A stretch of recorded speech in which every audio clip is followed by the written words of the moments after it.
So she did it excellently and ఎందుకంటే I don't want to tell more.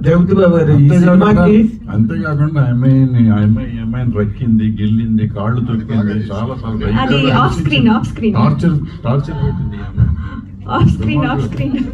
జగతి బాబు గారు, ఇప్పుడు మీరు ఈ కథను మీరు చెప్పినప్పుడు మీకు ఎక్కడైనా ఒక ఇన్స్పిరేషన్ ఉన్నదా మీకు, లేకపోతే ఒరిజినల్ గా మీరు ఏంటి, హౌ డిడ్ ఇట్ జనరేట్ అండి? కాదు, అంత ఇంట్రెస్టింగ్ ఎలిమెంట్ వదిలేసి ఈమె స్క్రాచ్ చేసింది అది పట్టించుకోకుండా మళ్ళీ కథకి వస్తుంది. దాంట్లో చాలా థ్రిల్లింగ్ ఉంది. అది ఒక సీనియర్ ఆర్టిస్ట్ ఆడపిల్ల ఇంకో ఆడపిల్ల స్క్రాచ్ చేసింది, అది బాగుందంట. ఏం చెప్పాలి చూపించమ్మా. Okay, sorry Nagendra. అది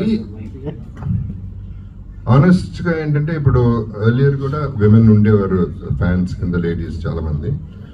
ఇప్పుడు విలన్ అయిన తర్వాత యంగర్ లేడీస్, యంగర్ గర్ల్స్ కూడా ఫోన్లు చేయటాలు, కలవాలనుకోవటాలు ఇవన్నీ జరుగుతున్నాయి.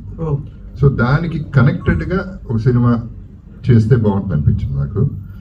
అండ్ నాకు బ్రాండింగ్ ఇద్దరు ఆడాళ్ళు ఉంటే, ఇద్దరు హీరోయిన్స్ ఉంటే బాగుంటుంది అనేది ఉంది కాబట్టి ఆల్రెడీ దాన్ని మళ్ళీ ఫస్ట్ టైం